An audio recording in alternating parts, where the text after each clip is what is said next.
तर्जुमानों की गर्मी सर्दी हम सब के सामने है और पोजीशन का बदलाव भी हम सब के सामने है। यानी ऐसा लगता है कि हर चंद दिन बाद एक नया तर्जुमान आ जाता है, एक नया वज़ीर आ जाता है और उससे सवाल किया जाए तो क्या किया जाए। अब ऐसे में कि जब शहबाज गिल साहब, फ़याज़ुल हसन चौहान साहब और फवाद चौधरी साहब जैसे शोला बयां तर्जुमान मौजूद हों और आग और पानी का खेल चल रहा हो, तो ऐसी सूरत हाल में आपका यानी मलिक आमिर डोगर साहब का रोल क्या रहेगा? डोगर साहब, तो सियासत में गरम सर्द तो चलता ही है ना। तो जहाँ आग होती है वहाँ पानी भी होता है। तो मैं, क्योंकि पहली बात है कि आपका टेम्परामेंट, मिजाज। तो मैं जब सियासत में पहली बार 97 में काउंसलर बना तो अल्लाह बख्शे मेरे वालिद साहब ने मुझे एक ही बात समझाई कि बेटा सियासत और जज्बात ये दो अलग चीज़ें हैं। तो अगर सियासत ये बाकी ऐसे पीएम्स को भी समझाया ना सर। तो अगर सियासत करनी है तो उसको सियासी नज़र से करनी है। अब एक नईमुल हक मरहूम अल्लाह जी उनको गरीक रहमत करे, उनकी वफ़ात के बाद एक लिंक मिस था पीएम ऑफिस और पार्लियामेंटेरियंस और हमारे बाकी जो टिकट होल्डर्स हैं पार्टी के दरमियान। तो मुझे पार्टी ने बिठाया है इसलिए पीएम ऑफिस में कि मैं उस लिंक को कनेक्ट कराऊं, दोबारा से मजबूत करवाऊं। और प्राइम मिनिस्टर साहब की बहुत मेहरबानी है। मैंने जब भी उनको पार्लियामेंटेरियंस के लिए टाइम मांगा, उनके इश्यूज़ के लिए टाइम मांगा, उन्होंने हमेशा टाइम दिया। और जाहिर है एक पॉलिटिकल पार्टी है पीटीआई, तो मेरी ये जिम्मेदारी है कि मैंने एक पॉलिटिकल माहौल बनाना है और इस माहौल को आगे लेकर चलना है। और बुनियादी तौर पर हम जो पार्लियामेंटेरियन, हम लेजिस्लेटर हैं, हमने एक लेजिस्लेशन करनी है, एक हेल्दी लेजिस्लेशन करनी है, वो लेजिस्लेशन करनी है जो कौम के पार्ट की इंटरेस्ट में हो, उनके मफाद में हो। जिस तरह परसों एक बहुत बड़ा अंदिया प्राइम मिनिस्टर साहब ने दिया कि मैं चाहता हूं कि आने वाला जो मार्च का सेनेट का इलेक्शन है वो साफ शफाफ हो और शो ऑफ हैंड के जरिए हो। और माजी में आप जानते हैं कि बिलखसूस KPK में होती रही है, लोग बलूचिस्तान में बिकते भी रहे हैं और बड़े बड़े सरमायादार जो सियासत की अलिफ बे को नहीं जानते थे वो सेनेटर बन जाते थे। तो हुकूमत वक्त तो हमेशा अपना किरदार अदा करती है। पैसे के इस्तेमाल को कैसे रोकेंगे? हुकूमत को तो सूट करता हो जाएगा, पैसे का इस्तेमाल कैसे रुकेगा? वो तो बड़ा मसला है। जब शो ऑफ हैंड होगा और पार्टियां जब अपने मेंबर, अपने सेनेटर्स को नामजद कर देंगी कि ये हमारे सेनेटर्स हैं और उनको अपने नंबर से अंदाज़ा हो जाता है कि कितनी सीटें हमारी जनरल और कितनी टेक्नोक्रेट आएंगी, तो चीज़ें खुद ब खुद साफ हो जाएंगी। ये एक बहुत बड़ी तब्दीली है। फिर प्राइम मिनिस्टर साहब ने इलेक्ट्रॉनिक वोटिंग की बात की। ओवरसीज़ पाकिस्तानीज़ का मुतालबा था जो हर साल सालाना अरबों रुपए के फॉरेन रेमिटेंस हमें भेजते हैं। क्या हमें भी वोट का हक दें? जी ज़ाहिर जब वो बैठे हैं उनका दिल पाकिस्तान के साथ धड़कता है, उनके जज्बात पाकिस्तान के साथ हैं, वो पाकिस्तान की खैर खाई मांगते हैं। और जब भी कोई मुश्किल वक्त पाकिस्तान में आया, कोई ज़लज़ला आया, कोई सैलाब आया, पाकिस्तानियों ने हमेशा बाहर से मदद की है। ट्रांसपेरेंसी कैसे इंश्योर कराएंगे? अगर डिजिटल वोटिंग की तरफ जाते हैं, ऑनलाइन वोटिंग की तरफ जाते हैं, पाकिस्तान तहरीक इंसाफ पाइनियर है सोशल मीडिया डिजिटलाइज करने में और ये दुनिया को दिखाने में कि हमारा प्राइम मिनिस्टर भी ट्वीट के जरिए ट्विटर पे आकर अपना स्टेटमेंट दे सकता है। लोगों को शऊर मिला है, इसमें कोई शक नहीं है।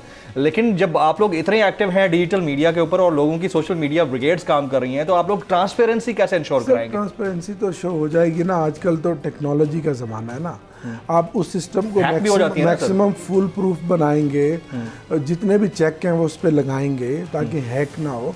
और ये एक एक्सपीरियंस है ना, इस एक्सपीरियंस में ये कोई आइडियल नहीं होगा, कोई हतमी नहीं होगा। इसमें जो फिर फ्लॉज या जो लकुना जात या वीकनेसेस होंगी आप उसको फिर दोबारा इम्प्रूव कर सकते हैं। जिस तरह हमने कहा कि आए बैठें इलेक्ट्रल रिफॉर्म्स करें।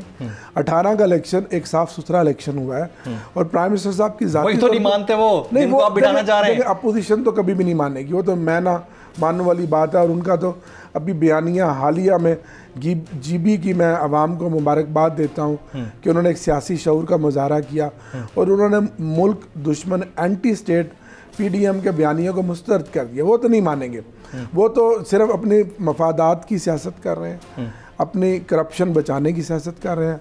आपने 2 साल में असेंबली में भी देख लिया, कोई उन्होंने अवाम की मफाद की कोई कंक्रीट बात नहीं की। शोर शराबा किया, हंगामा आराई किया, क्योंकि वो इतने ओपन एंड शट केसेस हैं उनके कि जिसमें वो नहीं बच सकते। अब बाल है अदालतों की कोर्ट में, अदलिया की कोर्ट में, कि अब पूरी कौम की नज़रें हैं। इमरान खान ने तो एक मिशन लिया, एक करप्शन के खिलाफ एक जहाद किया, एक कैंपेन की, वहाँ तक पहुँचा दिया। अब आगे इमरान खान तो कुछ नहीं कर सकता। अब अदालतें हैं, खुद मुख्तियार हैं। तो judicial, sorry to cut you off, लेकिन सवाल मेरा बड़ा इंपॉर्टेंट है। इससे पहले कि हम इस्लाहात की तरफ जाएं, उसके मामले के ऊपर बात करें, ये सवाल आपसे बनता है कि आप किस तरह से एंगेज करेंगे उन पार्टीज़ को जो मुखालफत में खड़ी हैं। जैसे अपोजिशन है, मुखालफत में खड़ी है, आपने कह दिया कि बयानिया उनका एंटी स्टेट है और वो पूरी पब्लिक को पता है, उसको रिएक्शन जीबी में हमें नज़र आ गया, सब कुछ अपनी जगह पर।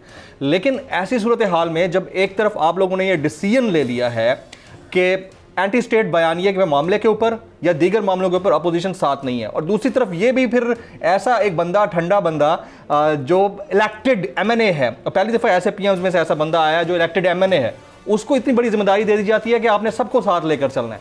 तो how will you make it happen? I mean, ये बड़ा सवाल है ना। देखिए, इसका एक पूरा एक मैकेनिज्म है जो हमने बनाया है। कैसा मैकेनिज्म? मेरी पार्टी की जो लीडरशिप है उनके साथ बैठकर, और हम उसमें एक पूरी कोऑर्डिनेशन करेंगे, पूरा एक सिस्टम बनाएंगे। तो दुआ करें अल्लाह मुझे कामयाब करे, बड़ी जिम्मेदारी है, इंशाल्लाह आपको करके दिखाएंगे जी। इस चैलेंज को कबूल किया। लेकिन आपने वो घुमा दिया उस बात को। मेरा सवाल बड़ा इंपॉर्टेंट था। मेरा सवाल ये था कि आप एक प्लेयर हैं और खान साहब वैरायटी पेसर्स अपने पास रखते हैं बॉलिंग कराने वाले। फास्ट बॉलर भी है शहबाज गिल, और मीडियम पेसर भी है फयाजुल हसन चौहान, और अब गुगली बॉल कराने वाले जनाब आमिर डोगर साहब भी आ गए उनके इस ऐसे पीएम्स की लॉट में। तो टास्क तो आपका बोल्ड करना ही होगा ना। जी हाँ, जब टास्क बोल्ड करना है तो फिर अपोजिशन क्यों आएगी आपके पास? That's what I mean to say. नहीं, हर बॉल पे बोल्ड भी नहीं किया जाता, कुछ बॉलों को वेल लेफ्ट भी किया जाता है। अच्छा, यानी इसमें छक्का मारने की आप याद दे सकते हैं, मार लो छक्का, तुसी भी खुश हो जाओ। अल्टीमेटली ये मैच 2023 में इमरान खान जीतेगा, तहरीक इंसाफ जीतेगी, ये मैं आपको बताऊं। आज जो पाकिस्तान की हमारी कामयाब मुआशी पॉलिसियों की बदौलत, अभी मैं सुबह एक बिजनेसमैन कम्युनिटी के साथ बैठा था, इस वक्त पाकिस्तान का जो पहिया है मईशत का वो चल पड़ा है।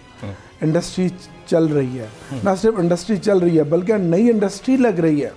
जो हमने एक्सपोर्टर्स को रिबेट दिए हैं, एक्सपोर्ट बढ़ रही है, इंपोर्ट को हमने कंट्रोल कर लिया, रुपया आपका स्ट्रांग हो रहा है। Faisalabad, Multan home industry power looms का हब है। 1992 के बाद वो बताते हैं कि पहली बार पावर लूम्स चली हैं, टेक्सटाइल इंडस्ट्री चली है। टेक्सटाइल इंडस्ट्री के लोग बताते हैं कि मार्च अप्रैल तक हमारे पास ऑर्डर है, लेकिन उसके अलावा भी हमें दुनिया से ऑर्डर मिल रहे हैं, हमारे पास कैपेसिटी नहीं है, लेबर स्किल लेबर शॉर्ट हो गई है। तो ये अगर सिलसिला इस तरह चलता रहा, और जिस तरह इमरान खान साहब कहते थे कि एक टाइम आएगा मैं इस मुल्क को वहाँ लेकर जाऊँगा जहाँ इस मुल्क की असल ज़रूरत है, और आज पूरी दुनिया में इमरान खान की लोग आवाज़ सुन रहे हैं। कल आपने इंग्लैंड के एम्बेसडर की बात देखी, पाकिस्तान में अल्हम्दुलिल्लाह इंग्लैंड की टीम भी आ रही है। तो राहुल गांधी ने ट्वीट किया जिसमें पाकिस्तान की जो रैंकिंग है वो इंडिया से बेहतर दिखाई है, बेहतर हो रही है। और लेकिन आमिर साहब एप्रिशिएबल इंडिकेटर्स बहुत अच्छे हैं, एप्रिशिएबल, दैट्स एप्रिशिएबल। मैं तो बार बार मुख्तलिफ फोरम्स पे अगर हम इस कोरोना के इस प्रेजेंट स्पाइक से निकल गए, फिर पाकिस्तान को तरक्की से कोई नहीं रोक सकता। Let me hold you here. कोई शक नहीं है इंडिकेटर्स बहुत अच्छे हैं, कोई शक नहीं है मोडीज़ आपकी रेटिंग अच्छी दिखा रहा है, कोई शक नहीं है कि कोरोना की पेंडेमिक फेज के अंदर आपकी जो स्टॉक है उसको इंटरनेशनली रिकॉग्नाइज किया गया। आई एंडोर्स इट। लेकिन आपकी जो रजिस्टर्ड कंपनी है, 2 महीनों में रिकॉर्ड उन्होंने 38% उनको प्रॉफिट हुआ है।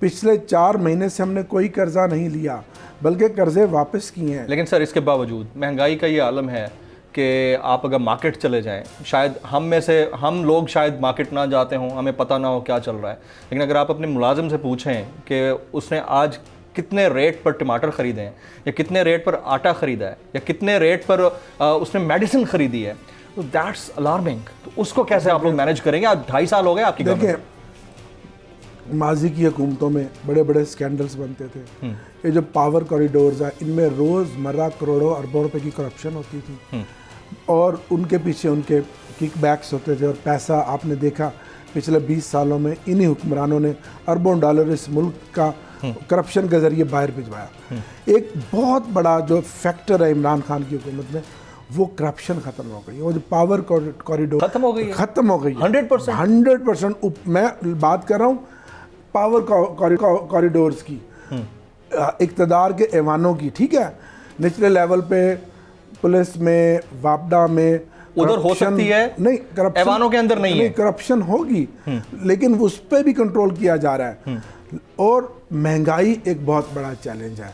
अब ये महंगाई की जिम्मेदार सिर्फ पीटीआई की हुकूमत नहीं है, पिछले 15-20 सालों की जो पॉलिसीज़ थी, जो इदारों को उन्होंने तबाह किया, निज़ाम को ख़राब किया, ज़रात, ये बड़े अफसोस की बात है कि ज़राई मुल्क हो, टमाटर महंगा हो, आलू महंगा हो, प्याज महंगा हो, सब्जी महंगी, हमने फोकस किया, ज़रात महंगा हो, चीनी महंगी, हम नई टेक्नोलॉजी लेकर आ रहे हैं, नई सीड्स लेकर आ रहे हैं, नए तर्ज पे जो आपका साथ हमसाया इंडिया, जो इतनी बड़ी जदीद उसके साथ लेटेस्ट, मैं खुद गया हूँ हरियाणा में, पंजाब में, वो फार्मिंग कर रहे हैं। वहाँ 17 एकड़ एक लैंड सीलिंग है, उससे ऊपर आप ज़मीन नहीं रख सकते। 17 एकड़ का ज़मींदार यहाँ के 7 मुरब्बे से ज़्यादा पैदावार ले रहा है, लेकिन अब इस पे काम हो रहा है, महंगाई पे कंट्रोल किया जा रहा है।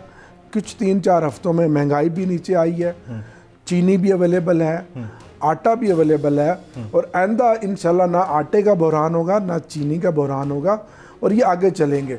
जब फारूकी साहब मुल्क में खुशहाली हो ना, एक मजदूर है अगर उसको दिहाड़ी मिल रही हो और वो 1000-2000 कमा रहा हो ना, फिर उसको 100-50 की महंगाई की चीज़ों नहीं खलती। लेकिन मसला ये है ना कि अगर बेरोजगारी हो तो फिर तो उसको 5 रुपए की चीज़ भी चुभती है। सब्सक्राइब करें और बेल दबाएं ताकि कोई खबर रह न जाए।